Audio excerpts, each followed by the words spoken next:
Good evening, everyone. Thank you for attending our March Parent Education Night surrounding reading. We are extremely grateful to have Roxy Etta here presenting to us.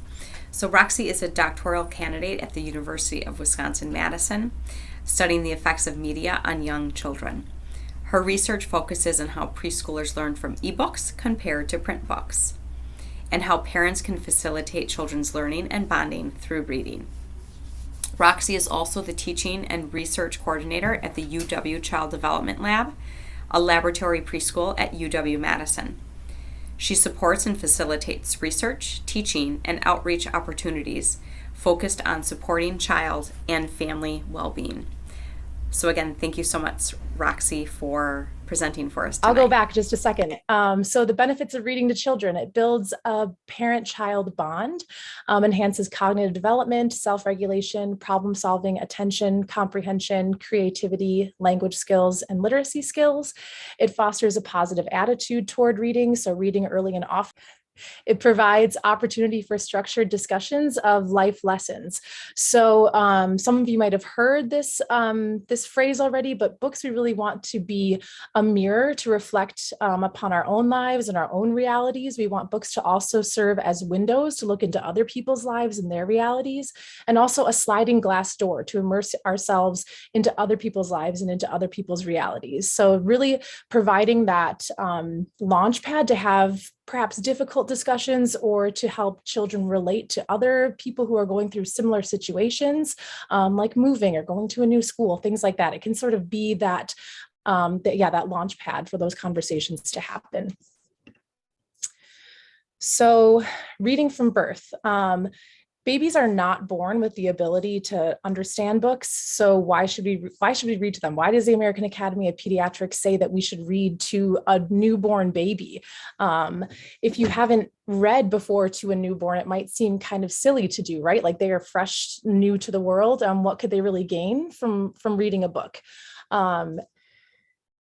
It just might not come naturally to a lot of people. I remember when I brought my girls home from the hospital, my husband, I wanted to, start a bedtime routine with reading a book every night. And my husband was like, what do I do though? Like, can they even see it? Like, is their vision even ready for that? And it's true. Humans aren't born with an innate ability to read or to understand books or stories. It's really a skill that's developed over time, slowly, and that's over years of life. And that's day by day, book by book, word by word, that kids develop this specific complex set of skills that is necessary to understand stories and to eventually learn to read themselves. So an incredible transformation really takes place specifically within the first 5 years of a child's life. And I know that a lot of people here have children older than 5 or teach children older than 5, but that's specifically what I study and what I can primarily talk about today. I have a little bit of information about older readers as well that I've peppered in at the end. But yes, in this first 5 years of life, children go from being completely dependent on their parents to talking, playing, running, exploring the world on their own with an eagerness to learn. And decades of research tell us that this period is not only an incredible transformation, like visually and, like sensory, but it's really an important process of development. So children are expected to learn quite a bit before they start school, before, they enter kindergarten through these 5 years. And I really love this image because it shows how rapidly the brain grows in the first 5 years of life. So if the rest of the human body grew as quickly as our brain does, children would be about 5 feet tall by age 5. And this is why young kiddos have such adorably disproportionately large heads, right? It's because their brain develops really fast. It grows really quickly, and then their body catches up later on. And all of this is really just to say that those early years are really important for providing children with valuable learning opportunities. Their brains are eager to learn, they're primed and ready to learn. Their neurons, or the building blocks within their brain, want to connect with other neurons and form signaling networks back and forth to one another, and establish strong foundations for future learning. They're up and ready to go. All right, so hopefully I've convinced you by now that kids learn a lot and grow a lot within the first 5 years of life. And during the first 5 years, children develop many skills. Arguably, some of the most important academic skills for children to cultivate before school are early reading skills. Sometimes they're called emergent literacy skills. It has a few different names. Like I mentioned earlier, reading itself isn't just one skill, it's a set of skills that work together, or another way to think of that is multiple areas of the brain that work together to allow children to read. So for example, I have listed here some of the parts of the brain that work together are vision, sound, language, imitation, focused attention, memory, and learning, just to name a few. And all of these areas work together to form something called a reading network in the brain. So like just a pathway that gets established over time. As children are read to over and over again throughout their years of life, this reading network gets used over and over again and becomes stronger and stronger. So basically, book by book, this reading network is developed. And what kids need to learn to know how to read is just to practice this reading network, to have books read to them over and over again. So a lot of what we know about what brain research or how kids develop a reading network is obviously done through brain research. I pulled a lot of this information from Dr. John Hutton's research lab. He does MRI studies specifically on young children and their reading and literacy development. So what the research has found is that reading more books and reading often is great. So use a variety of books in your home, in your classroom. And I always like to emphasize that it's not important to go out and be purchasing new books all the time and spending a lot of money on books. You can get free books from free little libraries. You can loan some out from public libraries, have a rotation with family and friends. So I have quite a few friends who have children within the same age group as my kids. And we, every once in a while, will just like fill a shoebox with some books that we've read quite a few times. And my kids might not be interested anymore, and we'll swap for a few weeks or months. Build reading routines. That's another piece of how you can read more books and read more often. They suggest reading at least 15 minutes per day to your child. A lot of parents prefer to have reading built in around bedtime. It's just a nice way to wind down at the end of the day, and it just comes really naturally to have that be a bonding time. The next thing that research has found is to build your child's interest in reading and how important that is for building this reading network. So things that you can do to build interest are let your child or children pick which books they would like to read, or pick specific topics that they would like to read about, and add books to your home library that match your child's current interests. I know my kids right now are very interested in dinosaurs, so I've picked up a few books from the library about dinosaurs, along with some like little dinosaur toys as well. And the last thing is to get your child involved with reading, which is what I'll be talking a lot about today. So asking your child questions about the book while you're reading, and encouraging your child to be an active storyteller during the book reading experience. And this, what I'll be talking about a lot today is dialogic reading and specific dialogic reading techniques that you can make your child an active participant in reading, even when they can't read themselves. So dialogic reading was developed by Dr. Grover Whitehurst, who's pictured here. And it's really a technique that encourages children to be an active participant in the storytelling experience. And dialogic reading follows a sequence that's, they use PEER for short, P-E-E-R. And the first step is to prompt. So prompting your child, encouraging your child to participate in the story. The next step is evaluate, assess their responses. Is what they said correct or incorrect? Expand is the third step. After you assess what they've said, then you build upon their ideas and take it to the next level. And then in the end, you repeat what you and your child have created together. And you might be wondering, how do I prompt my child? What does that look like? The second part of dialogic reading is this word crowd, CROWD, which is a list of prompts that you can use. You don't have to use all of these prompts every time you read, but it's just giving ideas for the types of prompts that you can use. And they have different value. And some are more complex than others. So the first one, C, is completion. And these don't need to be done in this order like the peer sequence does. Completion is just asking your child to finish a sentence. This happens most naturally, I think, when reading rhyming books that your child has read many times and might have memorized. So just sort of pausing. So I'm trying to think of a common book. Like Chicka Chicka Boom Boom, maybe you can say Chicka Chicka, what's next? And letting them, sort of be a part of that. And then the second is recall. So asking your child to remember specific details about the story. The next is an open-ended prompt. So asking your child an open-ended question with the goal of them explaining something that already happened or to predict something that will happen next, like to wonder about what the next page could have. The next is WH questions. So who, what, when, where, why types of questions. Those ones are a little bit simpler. And distancing prompts, which are a little bit more complex and often you reserve those for maybe like older children, not necessarily babies, asking the child to relate the book to real life. So making that connection for them between the two-dimensional book that they're reading and their three-dimensional world to sort of help them understand how lessons can be taken back and forth from real life into literature.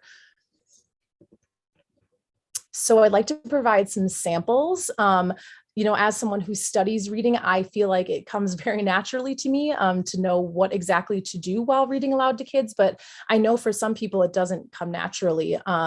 So I like to always provide examples for what exactly dialogic reading could look like with some examples of like really popular stories. So this is The Very Hungry Caterpillar, obviously. So this is an example of a completion prompt. So asking the child to finish the sentence. This is a book that I have read many times in my house. So it's probably one that I would use a completion prompt with. So for example, if I, as a parent, read, he built a small house called a cocoon around himself. He stayed inside for more than 2 weeks. Then he nibbled a hole in the cocoon and pushed his way out and became and the child says butterfly. And I would say, that's right. I would evaluate right after my prompt. And then I would expand upon that. It's a beautiful one. And the child says, yeah. And then I would repeat what we came up with together. He became a beautiful butterfly. And this is an example of a recall prompt. So this is Spot.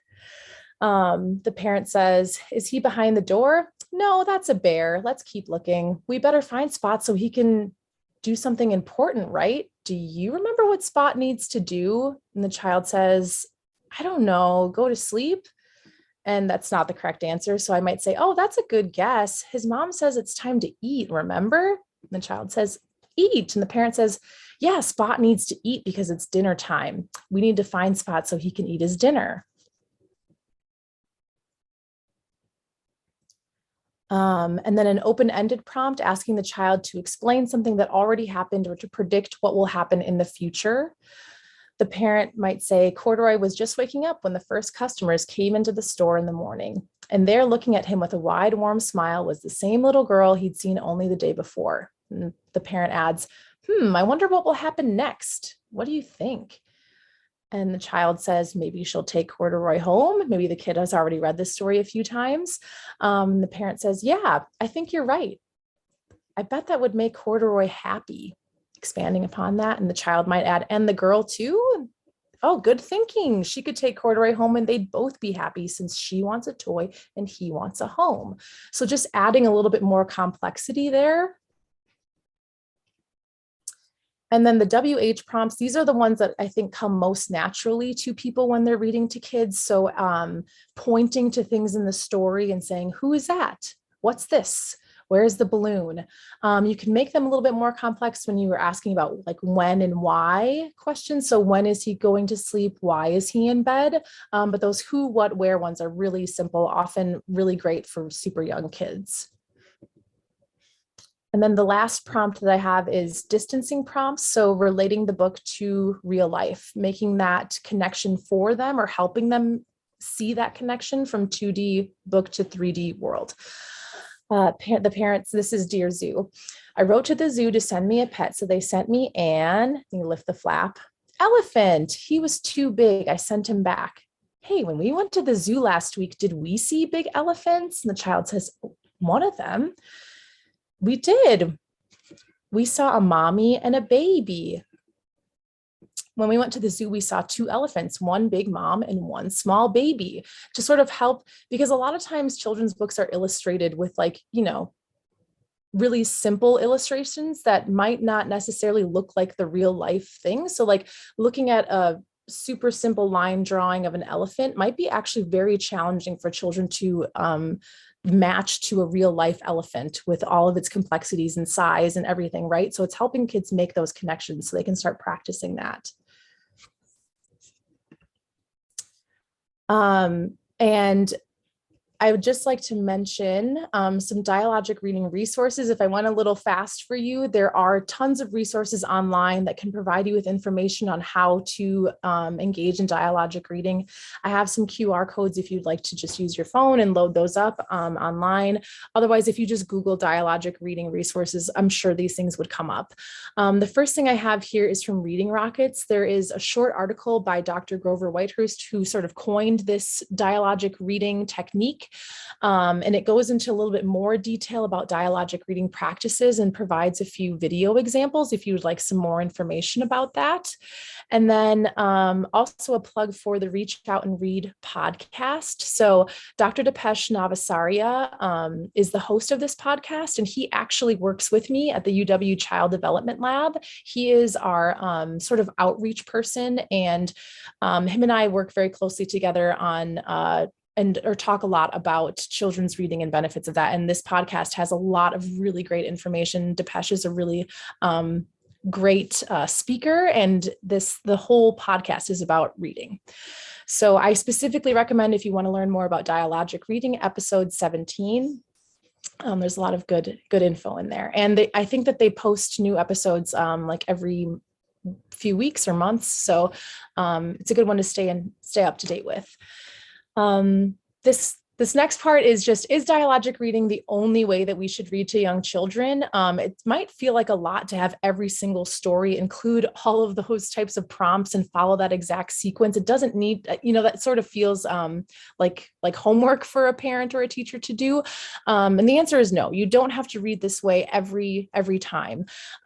Keep things realistic. Like sometimes you don't have time to really have a back and forth discussion while reading a story. If it's just like a quick before bed, it's 20 minutes past bedtime already.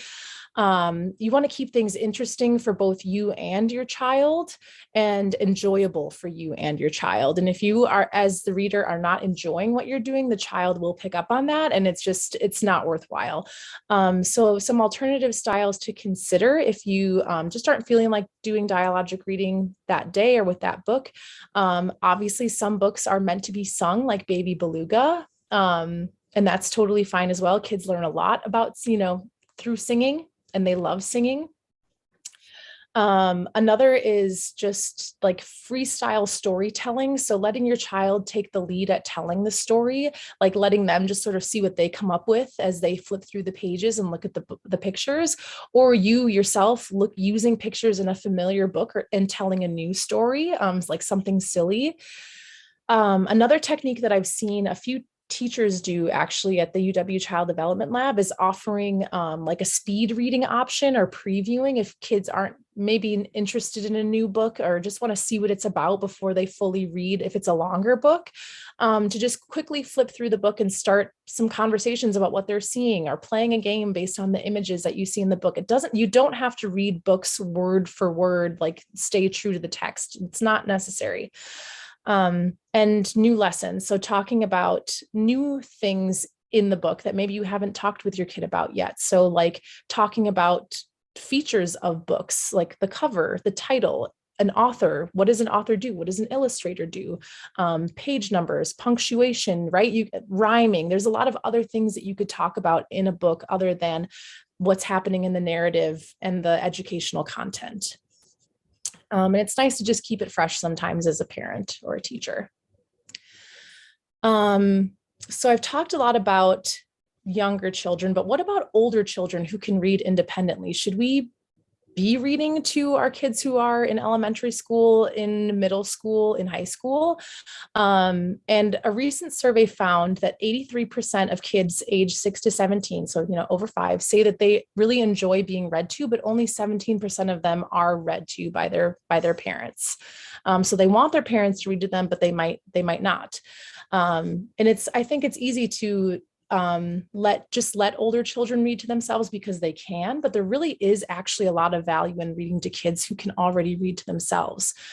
And some of the benefits are that children can really only read at their reading level, and reading aloud to a child, you can read a more advanced book to them that they might not be able to read on their own.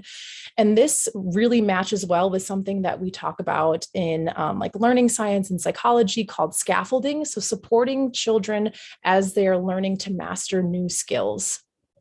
Even though a child might not be able to read on their own, they could perhaps understand a story that's more advanced. Yeah, Carmen, go ahead. So with that in mind, I mean, I'm not anywhere near that older child level, but I want to try to remember this. So I'm trying to sink it all in.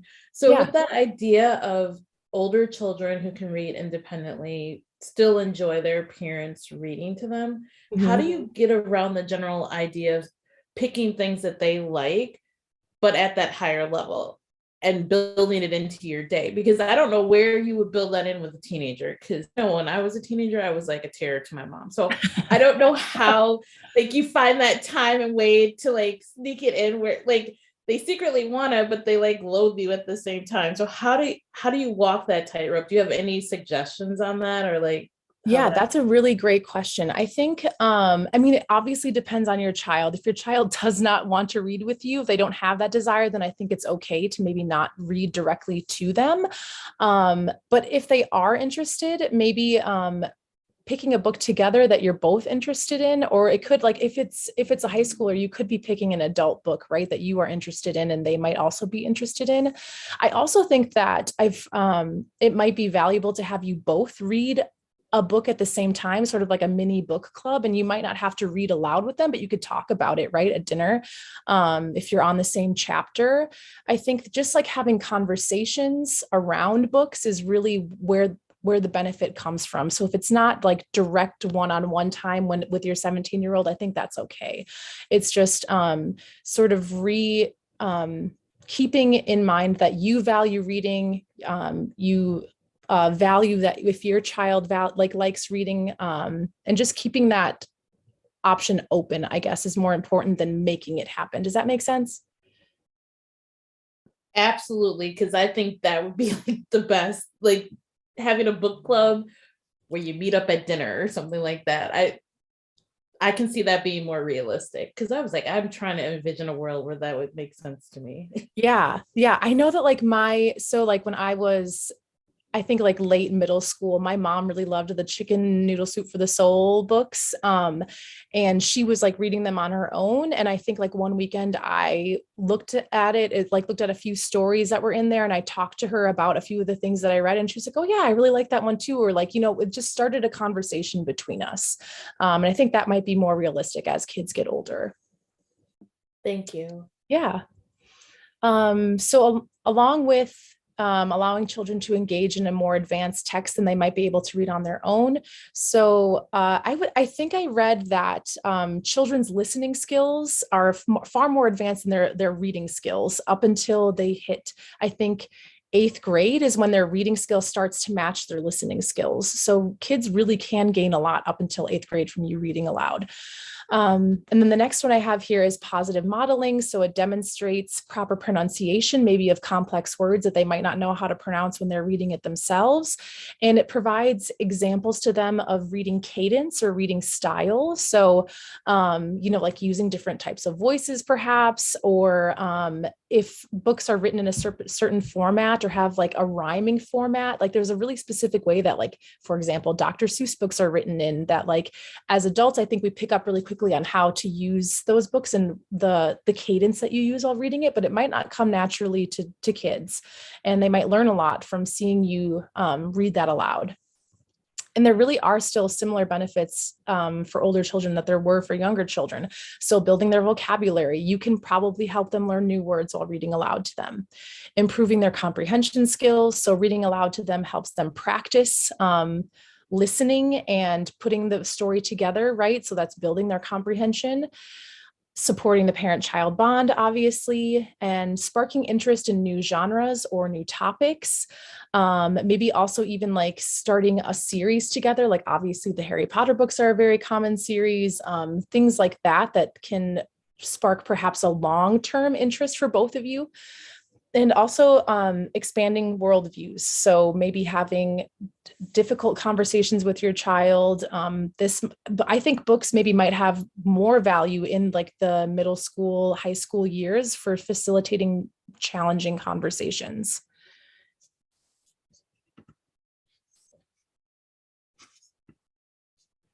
So we've covered when to read. We should read early and often to kids. We've covered how to read, interactively, dialogically. And now I'd like to cover what should we read, because I get asked, I work with a lot of parents and a lot of teachers, and I get asked, what kind of books should I be reading to my kids? Like, what authors do you recommend? What should I be looking for in a book? And really what you want to be looking for are the books that are developmentally appropriate. So consider the age of your child, picking books that are appropriate for them. For babies, toddlers, that's board books.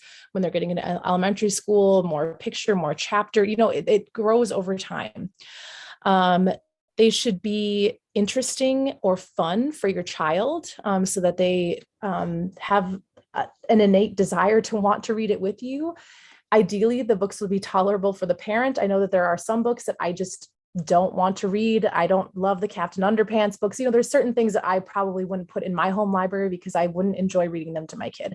And keep it fresh. So trying to keep a good rotation of books in your home library, using those little free libraries or your public library, or rotation with friends and family. And using a variety of book formats too, I think could be a really great way to keep things fresh and interesting, especially for children who are reluctant readers or might not be necessarily intrinsically motivated to sit down and read a story with a parent. So books with like pop-ups and pull tabs, and there is a place, I think, for electronic reading materials in building children's interest. I don't think it should be the only way that kids are read to, but I do think that they have value, and I'm going to talk a little bit more about that. And just a note about the fun or silly books. Not every book that you have in your home needs to have like a very strong academic purpose. I think that some of the like silly, frivolous books that we have in our home are the ones that we reach for the most with my young kids. And they still can have a lot of meaning, right? So things underlying learning goals like rhyming, story arc, cause and effect. There are lessons in every book if you want there to be. Or even if the book is just, as silly as could possibly be, it can still offer a really high quality bonding experience, and that's irreplaceable in itself. So I would say just consider how you want to add new books into your rotation. I think that I'm trying to think of an example that I had before. Adding a books to your child's like wish lists every year for their birthday or for Christmas. If family members are asking, we often think of putting like toys and clothes on there, but also maybe think about adding a book to that every year as well. And I would like to talk now about the different types of book formats that exist for kids. So 48% of children age 0 to 8 own their own mobile device, and 33% of children age 0 to 8 have used a mobile device to read a book. And that was from a national, like, huge sample from 2020. So about half of kids have their own device and a third of them are using ebooks, basically, is what that's saying. And this prevalence of screens and the importance of reading to children has led researchers like me to wonder whether ebooks provide the same educational experience for families that print books do. So are print books better than ebooks? As researchers, we're not sure, is basically the gist of what I can tell you. So I have some slides at the end of the presentation, at the very end, that I can touch on if we have enough time. From the research that I've done, if I read books to children in a highly controlled laboratory setting where I'm reading aloud to the child, I'm reading the book the same way to them, and I am asking them some questions about their story comprehension and their word learning, I actually found that kids have improved word learning from print books from ebooks, compared to print books. So ebooks elicit better word learning. But when I talk to parents about it, when I'm recruiting children and having families participate, and parents time and time again have told me, oh, we don't use ebooks in my house. I don't think my kids learn well from ebooks, or I grew up using print books myself, so that's what I want my child to love as well. But I do think that there can be value for ebooks in the home. And it really is just, you can see the value of ebooks when you're considering your goal for why you're reading a book or why you're having your child use a book. So if your goal is to teach your child something new, print book versus ebook doesn't necessarily matter, but keeping it simple does. So using print books with minimal distractions. So maybe not having print books with like a bunch of pop-ups and pull tabs, but an ebooks without enhancements, or if it does have enhancements, having those turned off. So enhancements meaning like game-like mini game features, hotspots, animations, things like that. And if your goal is to bond with your child, really you just need to pick books that you and your child are both going to enjoy. So for all books, whether it be a print book or an ebook, keeping the conversation light, letting the child explore, not being too married to reading every word for word from the story, or not having your child interrupt, like letting it be just sort of light. If your goal is to occupy your child, like, sometimes you need to take a shower or cook dinner, or you're traveling and your child has to sit for a long period of time. This is where I really see the value of interactive books, especially interactive ebooks. So interactive print books do exist though, like pop-up, lift the flap, pull tabs, seek and find game-like books, or ebooks where you can load 100 books on one tablet for a long car ride or a long flight with developmentally appropriate enhancements. So that could look like narration, reading aloud to the child, animations, things that are going to help them read that book on their own without the assistance of an adult, and also keep their interest as well. Because not only are you as an adult reader like providing, the words to your child, you're piquing their interest, you're keeping it fresh for them. And perhaps an interactive ebook could help with that in those moments. If your goal is to inspire a reluctant reader, which a lot of parents ask me about, I think that books with game-like features can be valuable to inspire children to read more or to look into other types of books eventually. So print books with goals or quests or little games in them or interesting illustrations, and ebooks with enhancements such as those hotspots, videos, mini games, if kids are interested in like video games or playing games, to sort of help them meet in the middle and find a book that has game-like features. And then, okay, wasn't that fun? Let's try reading this type of book.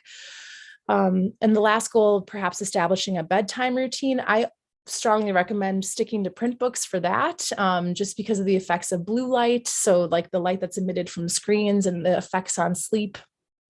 I think keeping screen time, at least an hour, turning them off an hour before bed is a great idea. And These are all just suggestions. This is all just based off of my opinion, based on what I've read and come across. And remember that how you read together is really more important, like significantly above and beyond more important than the book that you choose to read. So don't stress too much about it. I also get asked a lot, how do you find ebooks for kids? Like, how do you find high quality books? Or like, do I need to download an app for each individual ebook? The first place I would suggest, because it's free, is through Wisconsin Public Libraries. There is the Libby app through Overdrive where you can check out books. They don't have as many books for young children, but they do, for elementary, middle, high school, that there's a lot more books on there for that. When it comes to ebooks for preschool age children, 3 to 5, those are most frequently an individual app themselves. And there are so many in the App Store. And I always recommend people use Common Sense Media. It's a website for parents, for educators, that has reviews of various apps. They have a whole section on there. Like I just typed in on Google, like Common Sense Media ebooks or like literacy apps, and they have tons of recommendations on there. They have reviews from parents as well as kids. So how much parents like it for their children and how much the kids actually like it themselves. I find this to be much more valuable than reading reviews on the App Store, because they take a lot of things into consideration beyond like, is it appropriate and fun for my child? Like they're looking at learning goals and children's engagement in their learning. So I recommend that as well. So the takeaway messages that I have for tonight are just to read early to your children and read often. Get your kids interested in reading through the materials that you're choosing together, and get your kids involved in the storytelling experience. And I wanted to leave some time at the end for questions and to thank you for having me. Yeah, Carmen. So when you say that you've seen improvement in your controlled setting with the ebooks, what is it about the ebook experience? Like how did you gauge that increased outcome? And what was it that you think made that a thing? Because we go back and forth, because clearly, you know, I don't know what's the right thing to do. And, you know, it's hard to like back down once you've done a whole year of virtual learning to say like, okay, let's switch back now, get rid of the tablet. We're done with the tablet, because she's gotten really good at using it now. So I want to try to find ways to make it valuable if she is going to use it. And so I want to know, like, kind of if there are things that make that a better experience, and if there's a way to do it so it's not just her finding YouTube. Absolutely. I love this question. This is like my whole line of research from the past 9 years of my life, essentially. So I have a slide here that I can show you. So in that lab study that I mentioned, this was my first study that I did. And it was basically that the previous research that already existed comparing print books to ebooks, they were using basically these two types of books. So a non-interactive, a traditional print book that you think of where you can only turn the pages, and researchers were comparing that book to the book on the bottom right. So an interactive, enhanced ebook that like looks a lot like an app, like a game, with tons of bells and whistles within it. And in my controlled lab experiment, I sort of filled in this matrix and I added in interactive print books. So books that had little sliders on them, and non-interactive ebooks. So it's pretty much the same as a print book. All you can do is turn the pages. And I wrote and designed my own story using novel words and novel objects. So basically like made up words and some like silly objects that don't have names. From like a researcher database, I pulled those from, and I read each of these. Children were randomly assigned to hear one of these 4 books, and then I read it aloud to them using the same intonation, the same words. And then I had a series of questions that I asked them after the book reading. So I would ask them about those 5 words that I embedded in the story, like which one is the blank? Can you point to the blank? And then they would point to an array of 4 images. So very similar to like a vocabulary assessment. And then for story comprehension, I asked them to put images from the story in the correct sequence and then assign them a score based on that. And I found no effects for story comprehension. It didn't matter what the book format was, which was really interesting. I expected interactive books to have an effect on their comprehension since it's interrupting the story over and over again, but I didn't find that. And I found that both book conditions, both the interactive and the non-interactive condition, led to increased word learning. And I was curious about that myself, Carmen. Like, I was like, why? This is very interesting. I didn't expect platform to make a difference, like the screen versus the print. I thought interactivity was going to be making a difference. That's why I filled in the matrix. That's why I did this level of this study. And I think it's because of arousal and engagement. While children are being read an ebook compared to a print book. I think that kids don't necessarily know if it's going to be a game or a video. They're not sure. Their minds are on. They're ready to participate. Versus a print book, they might already know, especially depending on how they're read to. If they are often read to in a non-interactive way, they might know, okay, I get to take the back seat now. I'm just going to listen to a story that someone's going to tell me. And for my dissertation, I'm actually looking right now at, so this is what happened when I read this book in a highly controlled lab setting. Parents are telling me their kids don't learn from ebooks. My research finds that they do learn from ebooks. So what's happening there? I took these same books and I gave them to parents to read to their child, however they naturally would at home. And I had the child wear basically a really advanced Fitbit on their wrist to measure their skin conductance levels, which basically is a way to measure their arousal or their engagement, as well as like their heart rate and their movement and things like that. So I'm very soon going to be finding out like if having an ebook really is more arousing and like having children in a more minds-on mindset, I guess, than a print book, because that's like what I think is happening. That's what I'm seeing happening, and I don't know if I have the data to back it up yet. But that's what I'm thinking. With the ebooks, did you only do it where you were reading it and just hitting an arrow going forward, or did you have some ebooks where other, like the author or other teachers or anybody else was reading it to them and like they were advancing it? Great question. I did do a follow-up study to this one where the child was allowed to turn the pages and like press the buttons and things. And then there was another condition where I did all of that and I compared to see if it made a difference. And it didn't really make that strong of a difference. It was me reading aloud though for all of the books. I held that constant across everything so that it was happening live. It was like a contingent interaction. But other research has looked into narration and if kids learn as well from narrated books as, listening to an adult, like a live adult, and live always wins. That's just what we find in media studies. Like talking with someone in person is better than video chatting them for kids.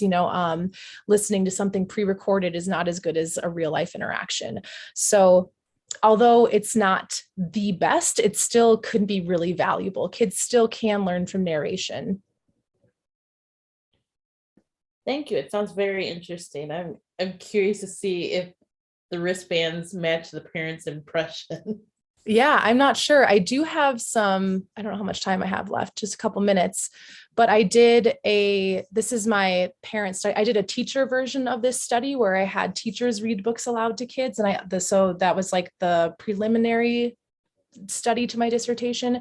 And my really like the big meat and potatoes study that I wanted to do was on parent-child interaction while reading books.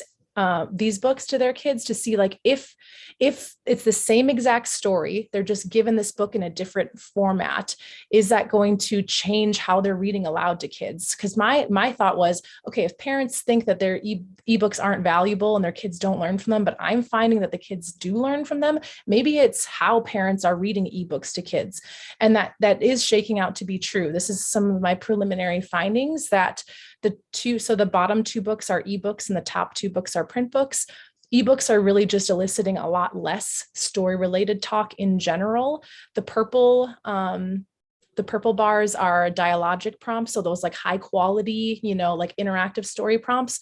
And the green ones are just like really simple story prompts and story responses. So we're seeing a lot more dialogic reading style in the, interestingly in the interactive print book, but in general, if you collapse the two print books together, they're using more dialogic reading in the print books, less in the ebooks. And they're just talking about the story more in the in the print book conditions. And if you look at the very bottom one, the interactive ebook, which is the most common style for children's ebooks right now, like on the App Store, if you would download one, it would probably be interactive.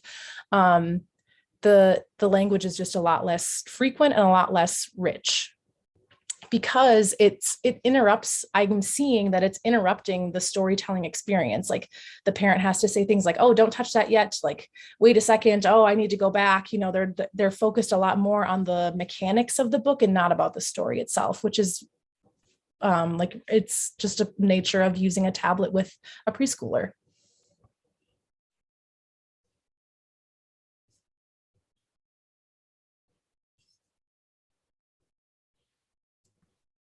Does anyone else have any other questions? I took notes.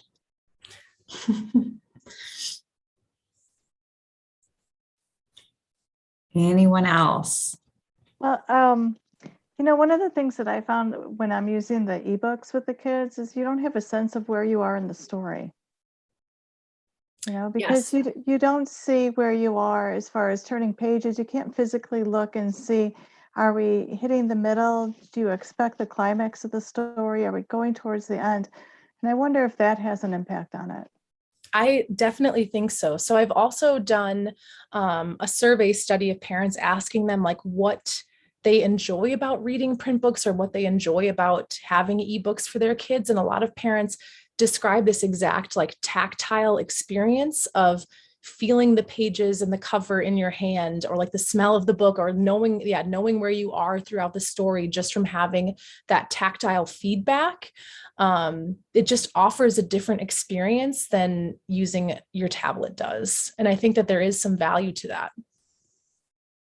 Yeah, because I've even seen the kids in the classroom when they're more investigating a story, they'll do that quick, go through the story, and then they'll go back. And I think it's like they're trying to find out where they are. It's kind of almost like getting orientated to where the setting is. Mm-hmm. So I'm wondering if that is part of it. Yeah, I could definitely see it.